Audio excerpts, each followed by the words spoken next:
Erode ஜங்ஷன்லேருந்து start பண்ணியிருந்தேன். அப்போ பண்ணும்போது எனக்கு நோ ஐடியா. ஜென்ரல் கம்பார்ட்மெண்ட்டில் தான் ஏறி ஸ்டார்ட் பண்ணுச்சு. அப்புறம் சைக்கிளிங் பண்ணேன். அதுக்கப்புறம் வந்து ஃபஸ்ட் எடுத்தோன்னே வாட்டர் மெட்ரோவில் போட்டில் வந்து இங்கே ஃபோர்ட் கொச்சி வந்தேன். அப்புறம் ஹாஸ்டல் ஸ்டே பண்ணேன். அப்புறம் இங்கே நிறைய பேர்த்த இன்றைக்கி நான் மீட் பண்ணியிருந்தேன் ஆக்சுவலாக. ஸோ நம்ம போட்டில் வரும்போதே வந்து அந்த ஃப்ரெண்ட்ஸ் வந்து அவங்க கர்நாடகாவிலேருந்து வந்திருந்தாங்க. அவங்க எல்லாம் 12th கம்ப்ளீட் பண்ணிவிட்டு இப்போ காலேஜ் ஜாயின் பண்ண போகிறாங்க. ஸோ பண்ணியிருந்தேன். அதுக்கப்புறம் வந்து இங்கே ஸ்டே வந்துட்டோம். ரிசப்ஷனிஸ்ட், அப்புறம் இன்னொருத்தர் இருக்கிறது சூப்பர்வைசர், அவங்கெல்லாம் ரொம்ப நல்ல ஃப்ரெண்ட்ஸ் ஆகிட்டாங்க. இங்கே இருக்க கேர்டேக்கர் எல்லாமே ரொம்ப ஃப்ரெண்ட்லியாக பேசினாங்க. அது இல்லாமல் வந்து அனதர் 2 பர்சன்ஸ் லைக் ஒருத்தர் சமீர், அப்புறம் இன்னொருத்தர் ஹாரி, அவங்க எல்லாம் மீட் பண்ணேன், பேசினேன். ரொம்ப இன்ட்ராக்டிவாக இருந்துச்சு. அப்புறம் மேகன் ஒருத்தங்க, அவங்களும் இங்கிலாந்துலேருந்து வந்திருந்தாங்க. ஸோ அவங்க கூடயும் பேசியிருந்தேன். அவங்க என்னென்ன ஐட்னரிஸு கொச்சியில் நம்ம பண்ணலாம் அந்த மாதிரிலாம் சொல்லியிருந்தாங்க.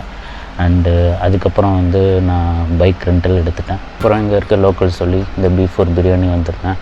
ஸோ அதை நம்ம கவர் பண்ணியிருந்தோம். B4 பிரியாணியில் சாப்பிட்டோம். அதுக்கப்புறம் அங்கே B4 பிரியாணி முடிச்சுட்டு அதுக்கப்புறம் வந்து மட்டாஞ்சேரி பேலஸ் போனதாகட்டும், அதுக்கப்புறம் வந்து அந்த ஜியூ ஸ்ட்ரீட் போனதாகட்டும், அப்புறம் வில்லிங்டன் ஐலாண்ட் போனதாகட்டும். வில்லிங்டன் ஐலாண்ட்லாம் ஒன்றும் பெருசாக இல்லை, ஜஸ்ட் அந்த வாக்கு நல்லா இருந்துச்சு. அப்புறம் எங்கேனாலுமே இந்த ஐலாண்டில் என்னென்னா நீங்கள் மாற்றி மாற்றி வந்து பேக் வாட்டர்ஸ் வந்து அந்த அரேபியன் சீயோட பேக் வாட்டர்ஸை அழகாக நீங்கள் பார்க்கலாம்.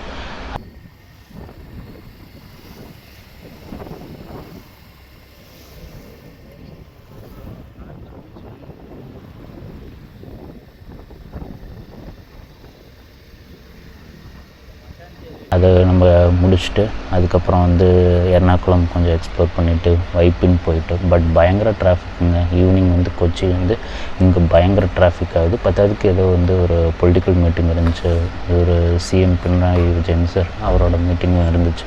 அதனால் ரோடெல்லாம் ஹெவியாக பிளாக் ஆகி இருந்துச்சு. அதுக்கப்புறம் வந்து வைப்பின் டு ஃபோர்ட் கொச்சி வந்து ஜங்கார் சர்வீஸ் இருக்குது. ஜங்கார் சர்வீஸ் அப்படின்னு சொல்கிறாங்கன்னா பஸ்ஸு, காரு, 2 வீலர்ஸு எல்லாமே வந்து Fort Kochi to Vypin to Fort Kochi அந்த மாதிரி போகலாம். அந்த ஜங்கார் சர்வீஸும் ட்ரை பண்ணி பார்த்தாச்சு. அந்த ஜங்கார் சர்வீஸ் வந்து நான் ஃபஸ்ட்டு வந்து ஒரு மலையாள படத்தில் பார்த்தேன். அது என்ன படம்னா அன்னையும் ரசூலும், அந்த படத்தில் பார்த்தேன். அதுக்கப்புறம் வந்து நம்ம 96 படத்தில் விஜய் சேதுபதி அந்த ஜங்கார் சர்வீஸில் அப்படியே அவரோட டஸ்டரு நிசான் டஸ்டரை மேலே கொண்டு போவார். ஸோ இப்போ பைக்கில் ஏறி பைக்கில் என்னோடய ரெண்டலுக்கு எடுத்துருந்து பைக்கை வச்சுட்டு அதுவும் போய் ட்ரை பண்ணி பார்த்துட்டேன். ஸோ இதுக்கப்புறம் என்னென்னா இன்றைக்கி மெயினாக என்னென்னாங்க கும்பலாங்கி போகணும். அதுதான் ஐடியாவாக இருக்குது. நிறைய பேர் 7ங்கிறாங்க, 8ங்கிறாங்க, 10ங்கிறாங்க.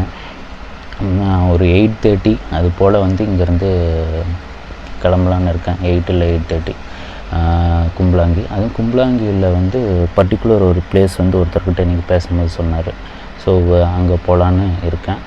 அது மெயினாக கவர் பண்ணணும். அப்புறம் சோட்டானிக்கரை டெம்பிள் போகலான்னு பார்த்தேன். பட் அது லாங் டிஸ்டன்ஸாக இருந்துச்சு. எர்ணாகுளம் போகிற மாதிரி இருந்தேன்.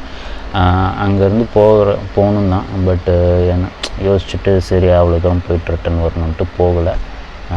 கும்பலாங்கி மெயினாக கவர் பண்ணோம். அப்புறம் இப்போ ஏதாச்சும் ஸ்நாக்ஸ் சாப்பிட்டு அப்புறம் ஏதாச்சும் கஃபே போகலான்னு இருக்கேன். போயிட்டு வேறு என்ன ஆக்டிவிட்டி பண்ணலான்னு எனக்கு தெரில. ஸோ நேற்று நைட்டு சுத்தமாக தூங்கலை. இந்த நைட்டு தூங்கணும், பட்டு தூங்குறதுக்கு இஷ்டமே இல்லை. ஏதாச்சும் வீடியோ எப்படி வரும்னு எனக்கு தெரியல. பட் முடிஞ்ச அளவுக்கு கிறிஸ்பாகவும் ஷார்ப்பாகவும் நான் இதை உங்களுக்கு எடிட் பண்ணி ப்ரெசென்ட் பண்ணுறேன். So thank you.